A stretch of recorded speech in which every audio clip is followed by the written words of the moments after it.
This is the Miller Lite Cowboys Hour, supported by Albertsons and broadcasting live from Sidecar Social at the Star in Frisco. brought to you by Miller Lite, the only beer of the Cowboys. Tastes like Miller time. Albertsons in Tom Thumb, the official supermarket and pharmacy of the Dallas Cowboys. Luke Casey, the official bootmaker of the Dallas Cowboys. Blockchain.com, make your crypto play today. Buffalo Wild Wings. If it's game day, Buffalo Wild Wings is the place to be. Altec Lansing. Just listen with Altec Lansing, perfecting sound since 1927. And by Omni.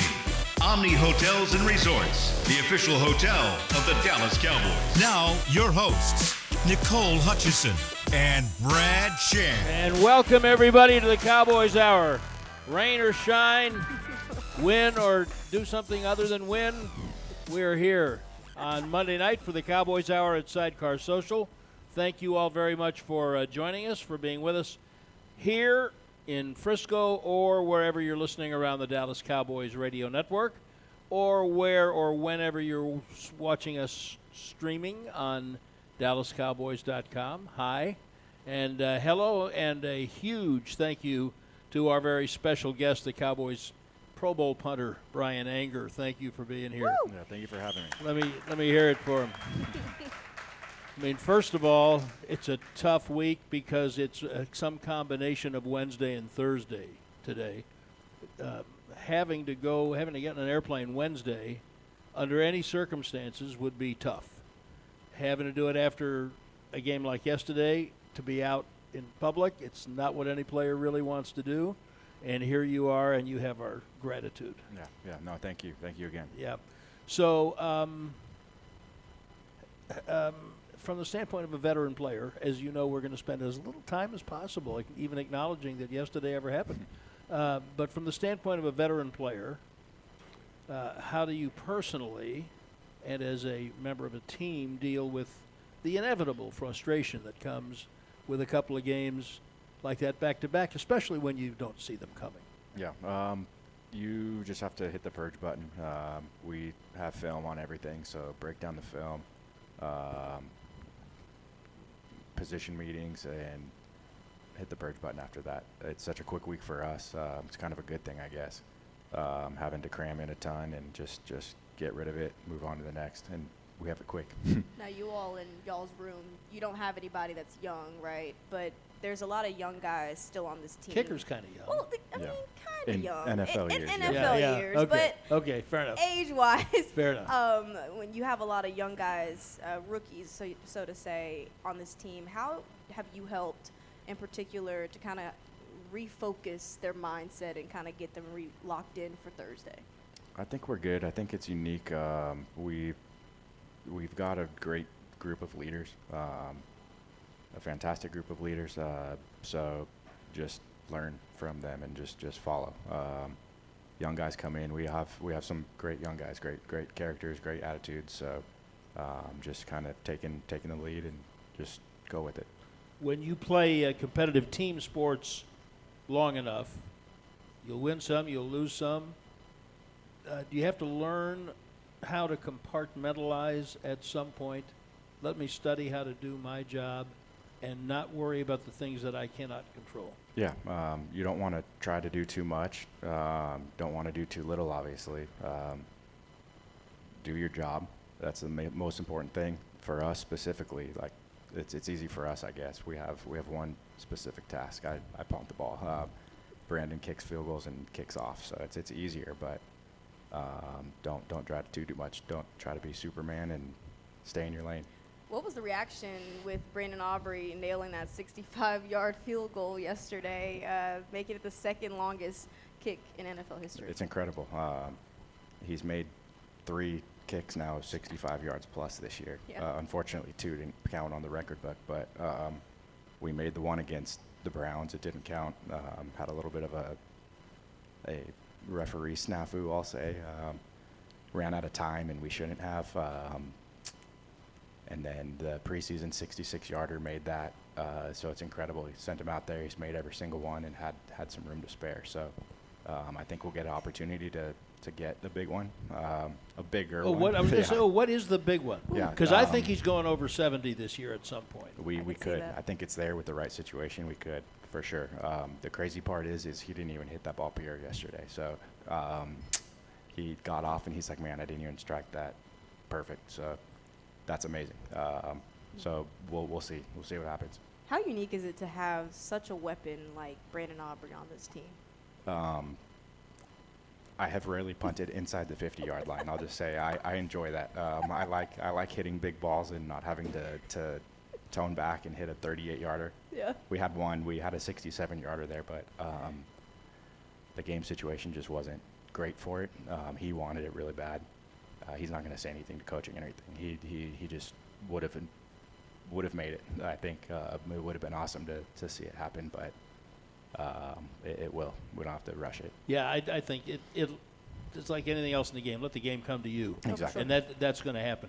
I want to get back to, and I do want to talk more about the whole operation and Brandon and Trent Sig, the long snapper, who is not an unimportant part of the whole thing. But I want to just kind of big picture where you are after week 3 right now.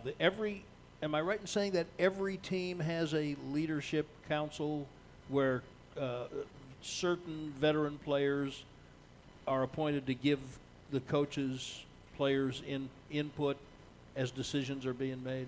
Yeah, 100%. They're the regulators, I guess. Report to coach, and coach reports to them, and they're the middlemen for the rest of the team. CJ Goodwin's our special teams guy. He has both defense and special teams, so he's unique where he sees both rooms. For us, me, Trent, Brandon, we're just with each other primarily. Right. We don't. Our practice is unique, and we're kind of outside the team at some points. So CJ gets that good background, and yeah, they're there to regulate. So how influential a leadership council can be, I'm sure it depends in part upon the openness of the coaching staff, and so you hope they're not paying lip service, that they're really listening, because you guys have valuable input. But when you are in, seasons have peaks and valleys. Right now you're in a little valley.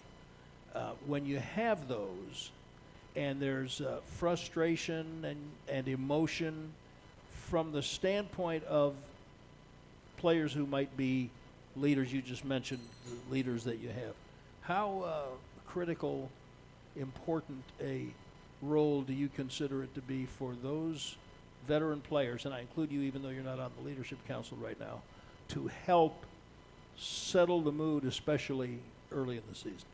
Yeah, you said it. It's a long year. It's a constant up and down. It's hard to win in this league. It's very hard to win in this league. There's a ton of good talent, good teams, and we're still growing. So you rely on those guys. They've been there before. They've been in ups and downs. I mean, I've played on some terrible teams, and it's all down. And this is nothing even close to that. So guys have been worse spots than this. We're not in a bad spot right now. It's still early in the year. We got a ton of football left, and we'll be fine. And by the way, the game yesterday was kind of a microcosm of what a season could be, because all is lost, women and children overboard, and then all of a sudden, hold on, we're coming into port. We got a chance to pull this thing out right at the end. So if you've let yourself get mentally completely in the ditch, you're not going to be able to be much help at the end when it turns out there's a chance to win. Is that a fair assessment? Yeah, I think there's always a chance to win, and you always have to be in there. You always have to. I mean, we're the first onside kick, I think, to hit in 2 years, and it's the brand new kickoff rules. It hasn't even happened before, so we're the first one to hit with this new dynamic kickoff, and we do it with 7 minutes left in the fourth quarter. Even myself, I'm like, oh my gosh, we're going for this onside kick right now. And boom, hits, and then game change from there. So it's incredible. You never know what's going to happen. How close are you physically to Coach Fossil during the game in a situation like that? We're around him. Yeah, we know what's going on, and Bones is a mastermind, and we trust everything he does. So I told him he's the guru. It's incredible the things that he's studied, and he has never missed a play. He'd go back 100 years. As long as football's been going, he's probably watched every single. And I'm not joking. I know. He's watched every single clip of football, and it's incredible. But do you, when something like that's going on, because your relationship with him is so good, you three especially have a great relationship with him. Does anybody want to lean in and say, "Are you sure, Bones?" Yeah. Yes, we do. He usually trumps. He is right. So I'll just say that. Yeah. He knows what he's doing. He does listen to us, and he'll bounce things off us as well too. So it's a good relationship. You've played with other coordinators or other coordinators. How do you compare? How do you differentiate John Fossil from the other guys that you've played under? He's the best. I mean, there's no better way to put it. His players play for him. He's a coach that actually truly loves his players, and he'll tell you that. He'll tell you, "I love you," and like you believe it, and he does, and it's awesome. He's a tremendous human being, and he just gets a different level out of players because of who he is and how he does it. Delighted to have Cowboys All-Pro punter Bryan Anger. Did I just give you a promotion? I'm not sure if you were, but you deserved it. You're in my mind, you're All-Pro. Two-time Pro Bowl punter. How about that? Bryan Anger is with us this evening on the Cowboys Hour. We're at Sidecar Social in the Star District in Frisco, and we'll be right back on the Cowboys Hour.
Live from Sidecar Social at the Star in Frisco. Welcome back to the Cowboys Hour. I'm Brad Sham with Nicole Hutchinson, our very special guest, Cowboys All-Star kicker. How's that? All-Star kicker Bryan Anger. And I didn't give him a battlefield promotion. You've been second-team All-Pro twice. Twice, yeah. 2 of the last 3 years. which were also your first 2 Pro Bowl seasons in the league, right? Yeah, correct. And in 21, you had your statistical best season by all the ways punters are measured. Is that right? We beat it all last year, And too. beat it all last year. Okay, let's start there. After Nicole tells us who else is making it possible for us to be here today. Ooh, Albertsons. When it comes time to shop for tailgate favorites, go to Albertsons and Tom Thumb. Get 10% off your groceries every Dallas Cowboys game day when you wear your Cowboys jersey. Albertsons and Tom Thumb, the official supermarket and pharmacy of the Dallas Cowboys. Now, this is really interesting to me, and we'll talk more about this probably in 2 weeks. But Bryan came into the league in 2012. Yep. Drafted by Jacksonville. Pretty high, right? Yep, third round. Third round. So, what do you remember about that? Did that surprise you? We thought it could be a possibility. There were a few teams that had a third-round ranking on me, and talking to the special teams coaches, they said that they wanted to take me.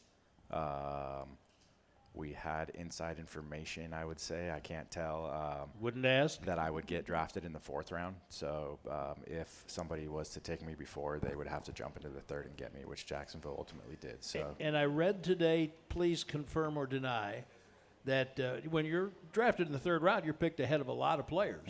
And one of them was Russell Wilson. Yeah, correct. Yeah, pretty crazy. That's what I actually took a lot of flack for that in Jacksonville, because we weren't good, and quarterback situation was questionable. But they drafted Blaine Gabbert in the 1st round. Yeah, they right? drafted Blaine in the 1st round, and then Russell fell to the 3rd round, and there's 75 other people that passed on him before they drafted him. So of course it's my fault as a punter getting drafted where I have no choice, but it all worked out. And so you were in Jacksonville, you were in Tampa, you were in Houston before you came here. And you've been a good punter since the time you've been in the league. And you've been a great punter for the last 3 years, for sure.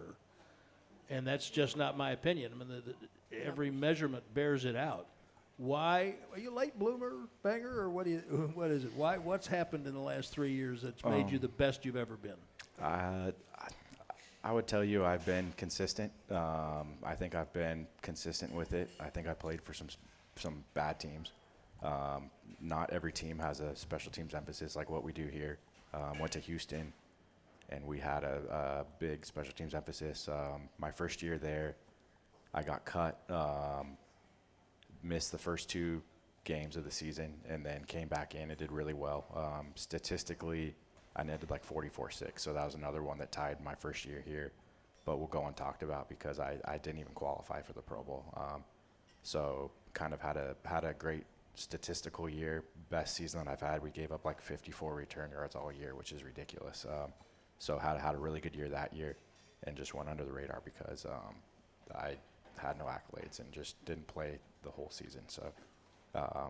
So yeah, been consistent with it. Well, you have been. But by the way, and parenthetically, and I do want to get back because I know how hard you work at what you do. But I've been doing this a minute, and when I started doing this job, there were no special teams coaches.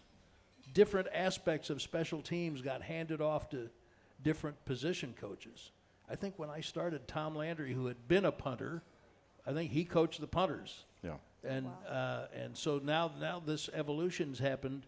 Have you seen, when you came into the league in 2012, mostly around the league, was there this now heightened emphasis on the importance of special teams and devoting time to it? Yeah, I'd say so. It's just dependent on Coach McCarthy has a major special teams emphasis. He's all about complementary football. Knows the importance of good teams unit. As you can see, last game we turned around the game. So it just depends, I think, on your head coach. Now in college we had special teams and tight ends coordinator. So or tight ends coach, special teams coordinator. So I'd say there it wasn't as definitive of a spot and as focused, but NFL, yeah. It just depends on the organization and the coach that's there that emphasizes it more or less. I feel like there's also just been an emphasis on special teams as in the NFL as a whole, just because with the new kickoff rule and Bones spearheading that whole thing. How has it been for you just being a part of that and seeing Bones just continue to put an emphasis on special teams? Yeah, it's cool. I mean, Yeah. you see what Turp does. Turpin's incredible, so he can change a game.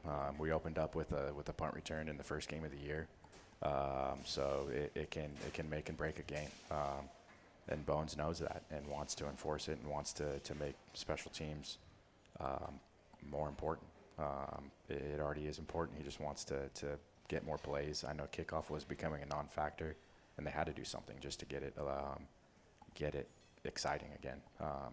What's the percentage? It was like near 90% touchbacks, I think, or Right. even more. So something had to change, and I think it's good what we're starting to do. I want to make you talk about yourself, which I know is not your favorite thing to do publicly, but I do not want to let escape how you have refined your craft and the things that you do to make sure that you stay at the peak level, or to make sure that this isn't your peak level. I'm sure, knowing you, you'd probably like to have better statistics than you've had before. So just give people an idea about your routine during the season, the things you work on to be better. Yeah, I'd say preseason's huge for us. That's where we get the bulk of our work in. Once season starts, I don't want to say it's maintaining, but you have to build a good base, be locked in and be ready to go because the year's long. We only practice twice a week before. We'll kick on Wednesday, Thursday. Wednesday's a bigger day on our own, where we're separate from the team, so that's where we get a lot of our work in. Thursday we have team punt, and that's where you get your game reps. I try to replicate the game as much as I can, get team reps in, and then finish off with a little bit of reps on my own. So I'd say, yeah, the most is in the off season. For me, I used to be a swing out of my shoes guy. Had a big leg and wanted to show it off, I guess. 5.4 punt is second punt is a huge punt, so could go out there and hit a 5.4 punt with a chance to hit the ball more. So that's where, with my personal kicking coach, Ignacio Brache, we decided to take a little bit off it, still have a big leg and still one of the biggest legs in the league with taking a little bit off. So sacrifice less big balls, not the big dramatic cool punts, I guess, for us, but more consistency from swinging, say, like 85-90%. So that's where I think that my career kind of took a turn for the better. Have you noticed at all, just talking to the people in your profession, because I know you all talk to each other year-round, you're such a great example of why studying the intricacies of how to be effective can make you just put, like you said, just a big boom and swing secondary. But kids probably want to come out and crush the ball. Let me show you how far I can kick this thing. It's fun to hit home runs. Yeah, it's fun to, it's cool. It's cool to just see it yourself. You were like that yourself? Yeah, for sure. In college, I'd swing out of my shoes and would try to hit the ball 60 yards, 5.5. I had some 5.4s, 5.5s in college. I had a couple in the pros early on in my career, and one will sneak in there every now and then. You get on one with some momentum and a little bit of juice going. So, but it's the consistency. It's dialing in the direction, trying to force some sideline and limiting the field to 5 yards of space versus having 50 yards of the field for the team to cover. So, yeah, and having a good supporting cast to help you out. Something you were talking about off to the side before the show is that your flexibility has improved so much. How did you work on that to kind of help your extension on your leg? Yeah, early on in high school, I couldn't touch my toes. I couldn't even get to my shins. The kicking coach that Chris Saylor is in Southern California. He's like a guru for high school to college, has a couple big camps a year in Vegas, and that's how you get a scholarship as a kicker. He said you need to get more flexible. So my mom would make me stretch every single day. I hated it. I would fight her. But every single day I had to stretch and really work on it there. Building the base, I said, like, I guess all the way from back then. Now I kind of maintain it through season. You don't want to overstretch. You can get like jello legs and just feel like a limp noodle almost. You just get jello legs. if you work it too much. I think you want a little bit of that tight springiness, like a spring that's pulled, ready to whip. So it's a balance, I think. Yoga, is that part of your routine? I did. No, I'd say I did more Pilates.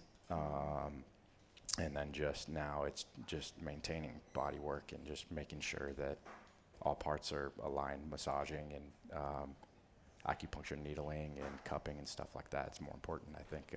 Just making sure everything is, if one thing is off on your body, then it affects the whole chain down. Where does the acupuncture come in? What do you stick to make sure that something else Yeah, is working? no, that's you're just hitting certain little spots that are trigger points. If something tightens, then it's going to create a whole chain down portion of your body. So it's fighting that, especially as I'm year 13 now. So you just got to take care of yourself because age is not your friend, I guess. So trying to fight that as much as I can. And Tell stay me young. about it. Yeah. Yeah. Oh my goodness. Can't relate to that just yet. But how often do you do like massages and acupuncture? But we'll do it. We do it like Thursdays is usually our day, and then Fridays we have massage therapists come in. We have a recovery day Friday. So Thursdays the more hardcore work where it's going to leave you sore. The acupuncture stuff leaves you sore. So you have to time it out right before the game. And then, I'm sorry, finish, please. yeah, and then Friday massage and kind of work some of that stuff out. Saturday you feel good, and then Sunday you feel real good. That reminded me, one of the things I wanted to hear you talk about was today's Wednesday and Thursday. I mean, what do you do to convince your body that you're right on schedule for Thursday night? Just knowing that you have to do it, I guess. You can put your mind, you can tell yourself that you're going to be ready. Mind is incredible with what you can tell it to do. For us, we punt really light, or punt and kick really light once. We'll go tomorrow. So it'll be Tuesday, is similar to our Friday.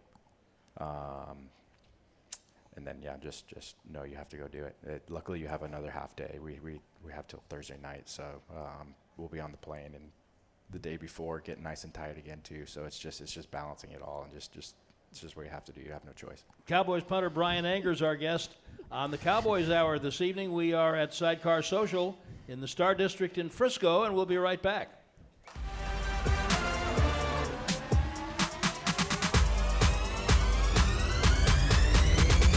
Go Cowboys!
To the Miller Lite Cowboys Hour, supported by Albertsons and broadcasting live from Sidecar Social at the Star in Frisco. All right, welcome back into Cowboys Hour. We've got Bryan Anger, myself, Nicole Hutchison, and Brad Sham. And this segment is brought to you by Lucchese. Stand tall while you're tailgating or cheering in the stands with the Dallas Cowboys collection by Lucchese. Shop the collection today at Lucchese's 6 DFW locations or online at lucchese.com. Lucchese, the official boot of the Dallas Cowboys and Dallas Cowboys cheerleader. Bryan, I want to talk to you about your organization. It's Project Restoration Foundation, and it's helping U.S. veterans and public safety professionals cope with PTSD and anxiety. Can you talk a little bit about that? Yeah, actually, we just changed our name. It's now the Freedom Dive Okay. Foundation. Okay. So, have a group of buddies that are close dive friends. We were scuba diving one day. I've been wanting to start something that I'm passionate about. My family has deep military roots. My friends, deep military roots. We were just on the boat chit-chatting, and we're like, you know what, we found it. So there's some science behind helping deal with PTSD and social anxieties and just cortisol levels, getting like down to the scientific level with your body of reduction of cortisol levels with scuba diving and with oxygen therapy.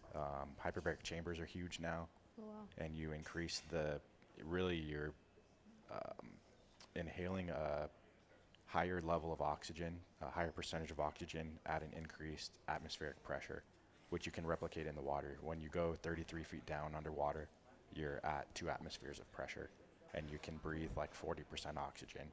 So you can get actual healing benefits from scuba diving. Instead of being stuck in a capsule, you might have claustrophobia, whatever. You're in the ocean, you're in a spring, you're in a pool, you're in the open, and looking at fish, looking at wildlife, doing activities that are designed by us, by some of the instructors. So it's cool. And you also scuba dive as well? Yes. Yep. How often do you go? As often as I can. Yeah. I used to go a ton. Now have 2 little girls, 3-year-old and 9-month-old. So don't have as much time anymore, but still at least 2-3 times in the off season.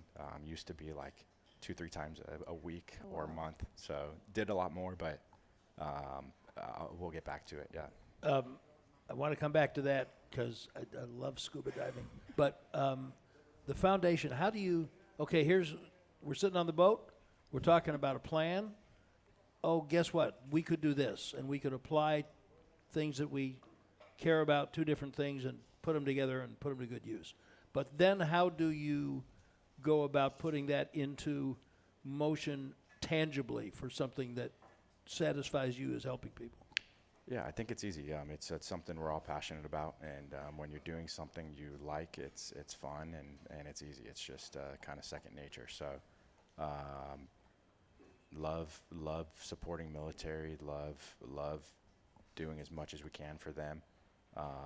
Those guys are very similar to us, I'd say, as football players and as athletes. So, our tester was with a couple friends of one of my buddies. We brought him out for a weekend in the spring, and just getting those 2 back in a group setting, kind of like a locker room setting where you can joke and mess around with each other. Nigel was a soft turtle that's in one of the springs, and Nigel would just show up behind you sometimes, like be right in your face. And Nigel, one of the guys was creeped out by Nigel, so we'd come up and we'd grab him in the shoulder or grab his butt or something like that and just get him like Nigel's biting him. So just having fun with guys, and it got him to loosen up, and it got him to just change in the matter of 1 or 2 days. Just being back in that fun setting. So It's such a phenomenal Yeah. thing. How old were you when you started diving? I was 2014, I think, when I was in Jacksonville. So 26 years old. And that is a step. I haven't dived in years and years, but that's a step that a lot of people who've never done it and don't understand the incredible majesty of the world that's under the sea. that first step is the one they can't take. Have you ever dived? No, and I don't see myself ever doing it. I'm not going to lie to you. Why? I'm terrified of going that deep underwater. I'm sorry. Yeah, you don't even have to go deep though. You can go. The springs in Florida are cool. They stay 72 degrees year round. Natural springs.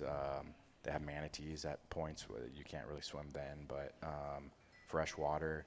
You Okay. can dive down to like 20 feet, or you can float like at 3 feet deep. See, if you I can want. do that. Yeah, so I it's can do fun. that. You have 20 to try feet, it. not Did you happening. have don't say no. Did you have any reluctance to take that first step?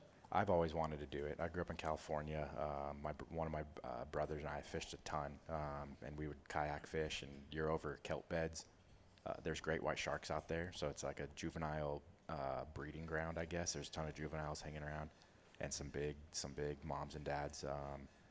So we never did it out there, but there's some pristine, like Anacapa Island and Catalina and things, are pristine dive locations. When I got to Jacksonville, I had to do it.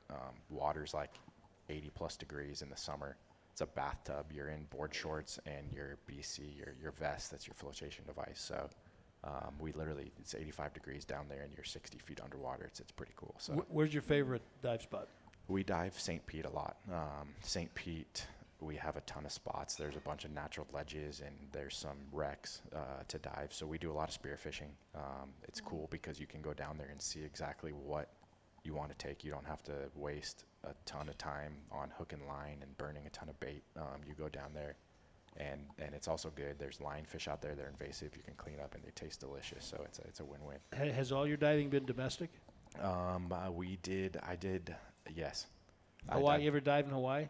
I have, no, I've not. I've just snorkeled in Hawaii and snorkeled, we snorkeled in St. Lucia and then we've done the dry Tortugas. So pushing kind of, we've been in the Bahamas a little bit, but yeah, just briefly. You would love diving in Hawaii, but we digress, and then we're going to work on getting Nicole back.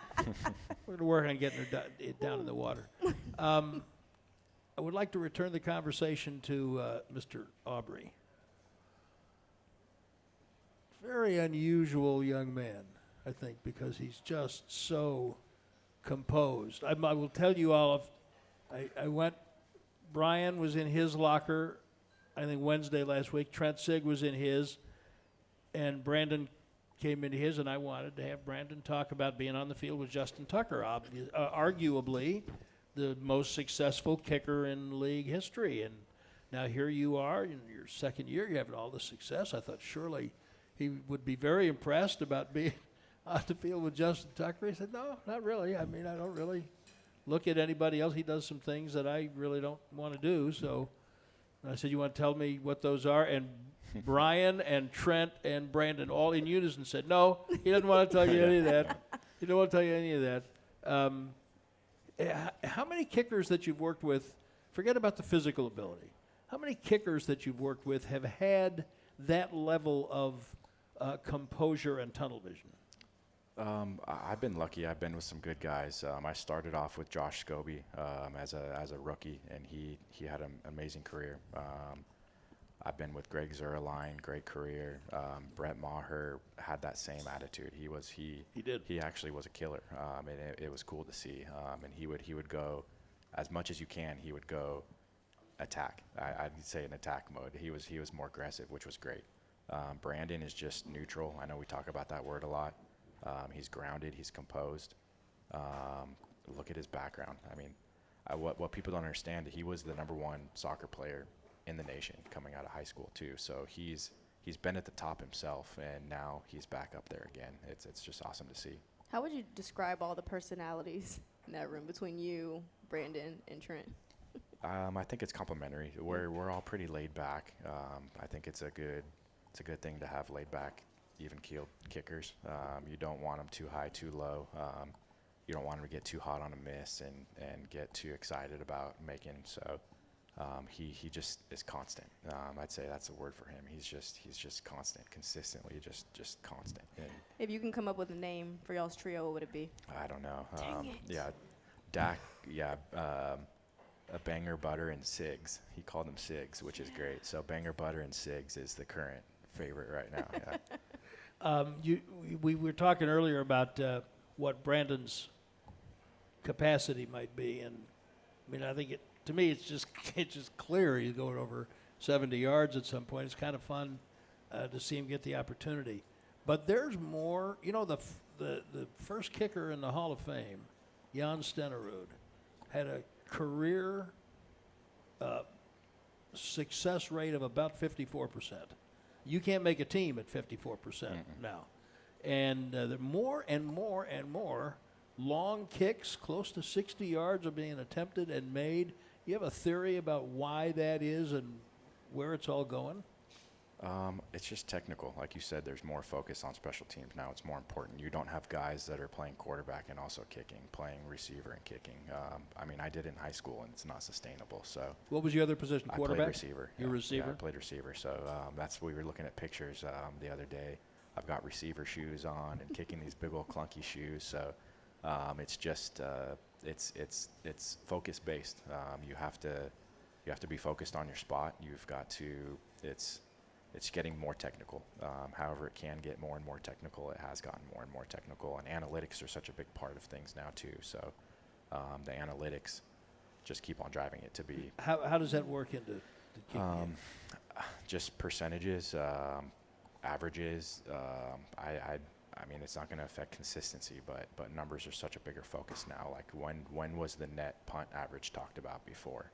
Like gross punt average, even when I got in the league, gross punt average was the big thing. Andy Lee and Mike Cyphers and Leckler all were averaging. They were pushing 50 yards, and that was a huge thing. They were touching 50 yards gross. But their nets were down in the 30s. 40 really wasn't achieved, I think, until right around when I got in the league back in 2012. Like hitting a 42-yard net was incredible.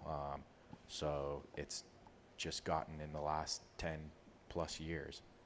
Now the average record, I think, is 46 for punt.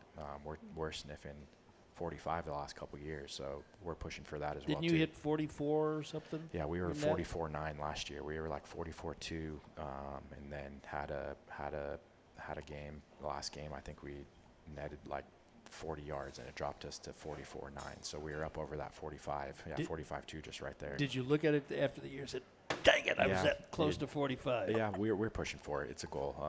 Ultimately, I want to set the record. Obviously, I want to have that number one spot and be over 46. So that's what we're going for. Over 46? Yeah, 46. Wow. Push 47 if we can. I love it, and I hope you stay around until you do it, for sure. Yeah. We're going to take our last break. When we come back, if you've got some questions for Bryan Anger, we've got the time for it, and we will be right back on the Cowboys Hour.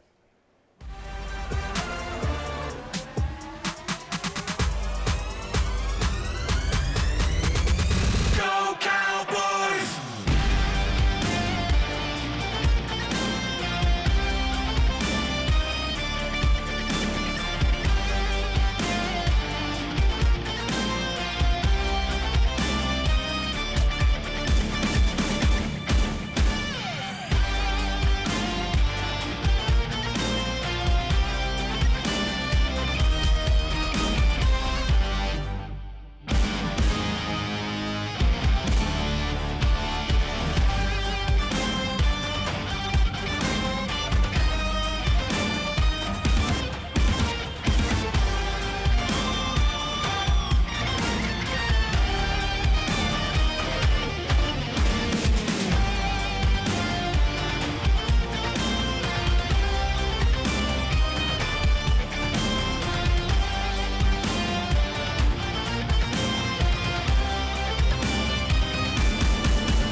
Hour, supported by Albertsons and broadcasting live from Sidecar Social at the Star in Frisco. And we are delighted to have all of you with us. Brad Sham, Nicole Hutchinson, our very special guest, the Cowboys All-Star punter, Bryan Anger. And we have special gratitude for Bryan being with us with the short week. It's a combination of Wednesday and Thursday today, and Cowboys will get on an airplane on Wednesday and go to New Jersey. And so we're kind of talking about the chemistry and the fine points of the kicking game. You said something a minute ago that I'd never really thought about. You're a receiver in high school. Yep. And the punter. Yeah. And you didn't change shoes. No. I've never, Danny White for many years was the Cowboys' first backup quarterback, then starting quarterback, and the punter. And I never asked him if he changed shoes. Yeah, that's what we're wearing soccer cleats as kickers and punters. So, and then the receiver cleats are just a little bit thicker, a little bit more supportive for guys cutting. So it's different. All right, let's get some questions from our audience. Good evening, Bryan. My name's Rambo. How's it going, Rambo? So you obviously have top-tier skill to make it to the NFL, or in the NFL. What is your words of wisdom to high school punters, college punters, for them to move up to the next level? I'm going to go with what we're talking about with Brad, just be an athlete. For me, I was a multi-sport athlete. I did soccer, baseball, basketball, and football. My freshman year, I stopped playing club soccer and then just focused on the three. But without basketball, I'd never be as jumpy and as explosive as I am. I could jump out of the gym, was a good athlete. Baseball, I was a tremendous hitter. Hand-eye coordination and now foot-eye coordination, it ties in. And then football, I didn't play football until freshman year of high school. I wanted to be a wide receiver. My brother played wide receiver. I did not want to be a kicker because it wasn't cool, and I fought my parents. Kicking is cool. I'll start with that. Kicking is very cool. I'm going on year 13 now, and I'll tell you, it's pretty freaking cool. So don't specify too much early on. As you go down the road, I know we talked about it before. Technically, you keep on growing, I guess, as you grow. You keep on developing and learn a little bit more and more and more. So, yeah, just be an athlete. Was it when you were drafted in the third round by Jacksonville? I don't know. Was it Rich Eisen or somebody who said, "Yeah, hey, kickers are people too"? Yeah, punters are people too. Punters are people too. Punters are people too. I was the OG of the punters are people too movement. It's pretty cool. Do you have a shirt or anything? I do. I have the original shirt from Rich. I have. It's pretty neat. He presented it on his podcast early on when I was a rookie. It was awesome. Oh, I've got to get a hold of him to see if copies of that are available. How you doing? My name is Jermaine. Brad, I got to thank you first. Appreciation since the Omni, I've been rocking with you. So I recognize you and I appreciate it. Thank you. But Bryan, happy early birthday. Also traveling to Jersey, I need it with you. But life advice. I heard you're a dad of two girl dads. I need some help, advice. What you need from me? I got two girls at home. Can I get some advice? How old are your daughters? Yeah. I got 4 and 1.5, and I'm a Libra as well. So they were making fun of me for being light-spoken Libra. So I need some help. You give me some advice? What's up? For me, it's just being present. Be present while you're there. Social media, everything's a distraction. You can get stuck on your phone, but put the phone down and be present, I think, is the most important thing. I'm busy. I get back, and I'm in dad mode when I get home. I play with my girls, and till they have to go to bed, we're having fun, and then go to bed, and my wife and I can relax and hang out a little bit. So just be present. Really appreciate you so much, brother. Thank you. Thank you. Yeah. What's the favorite thing to do with your daughters? We're all over the place, I guess. My 3-year-old likes having fun. So we're playing kitchen. We're playing, her new thing is playing fabric, she calls it. She has some little cushions that she can make like playhouses and forts and stuff. And she wants to wrap her pads in different types of fabrics and decorate them and stuff. So I get stickers on my head and glitter everywhere. So yeah, it's fun. Are they spoiled? Yeah, Oh, of I course. know it. Yeah, Yeah, Of course they are. How old's the youngest one? 9 months. So has the 3-year-old got to the point yet where she's wants to make you up and. She has. She actually just decorated herself yesterday for the game. She had a bunch of makeup all over her face. I'll show you the picture later. It's funny, but yeah, did makeup herself. Grandma gave her a makeup kit, a big old makeup trunk, and she gets only certain times because it'll get everywhere. But Allison, my wife, was with her and doing her makeup, and she just scribbles all over her face. How about on your face? Has she tried to make you up? I think I've only had it once. I've had a little bit, but she just got like cheeks and maybe a little bit of nose and forehead, but nothing too bad yet. I think we need to keep track of that as time goes on. So the other sports, which was of the other sports, which was your favorite, and at which were you best?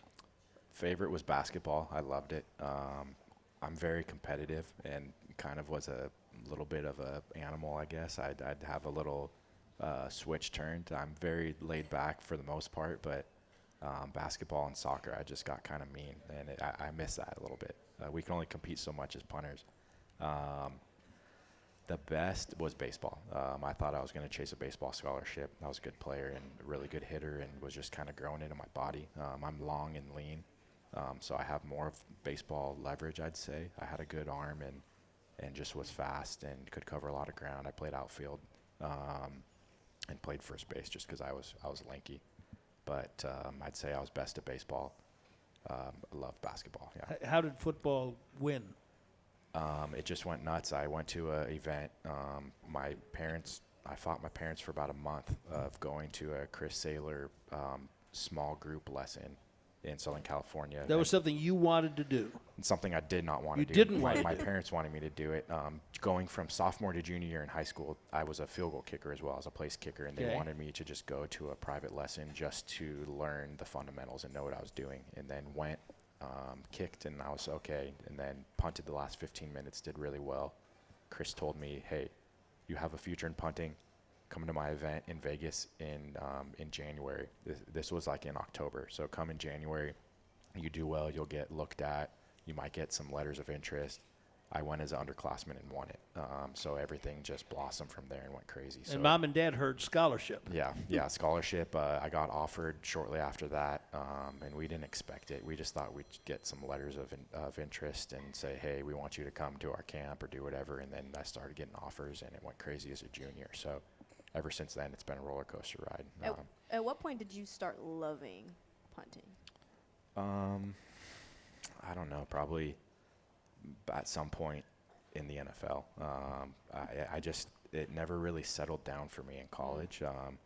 And I was rated well and did well in college, and I just feel like it was such a, thrown at me so fast. I never really expected to do it, and I honestly, at first I didn't even want to do it. So once I got offers, I was like, wow, this is actually really going to happen. And I remember in high school, my dad, Mike Cyphers, was with the Chargers, and my dad had cut out a little newspaper blip. I'm dating myself right now, I'm sorry. But newspaper, he cut out Doesn't scare me. Yeah, a little 2x2 newspaper article about Mike Cyphers signing like a 3-year, $8.5 million deal. And my dad said, look it, this can be a legitimate job. This can be a legitimate lifestyle for you. Like, look at this. And I read that, and I was like, holy moly, man, like, this is actually. So you didn't say, yeah, but Dad, I can hit a curveball. Yeah, no, that's my brother's best friend. My brother's 10 years older than me. His best friend was Joe Borchard. He got drafted in the first round. I think he was number 4 or 5 pick overall. At that point, he was the highest paid signing bonus I think any rookie had signed. And he was up and down. Went from AAA up to majors, back down, up, down, up, down, up, down, and he just couldn't quite make it. That was the Mark McGwire, kind of end of Mark McGwire, Sammy Sosa, Barry Bonds, home run dynasty. So it was boom or bust, and he struck out a lot in the pros, and then went into the minors and would do well in AAA, and just was up and down, and just seeing him, it's tough to make it in baseball. So the whole football thing took off. I was the number 1 recruit coming out of high school, and then was the number 1 punter coming out of college. So it's just incredible. I look back, and it's just kind of crazy to see how it happened, and it all played out. Now I'm going on year 13. It's just like, what the heck, man? I'm still going. So it's fun. Not only are you still going, the evidence is very tangible that you're still getting better, and it's a joy to watch you perform. and it's a real honor to have you with us. Call you friend. Really appreciate you Yeah, being with us. thank you. Bryan Anger, everybody. Let's hear it for Bryan. Cowboys will get on an airplane on Wednesday and go to New Jersey, and Nicole and I will be back a week from tonight at Sidecar Social at the Star District in Frisco on our next Cowboy Hour. This has been a production of DallasCowboys.com and the Dallas Cowboys Football Club. How about this, Cowboys? Yeah!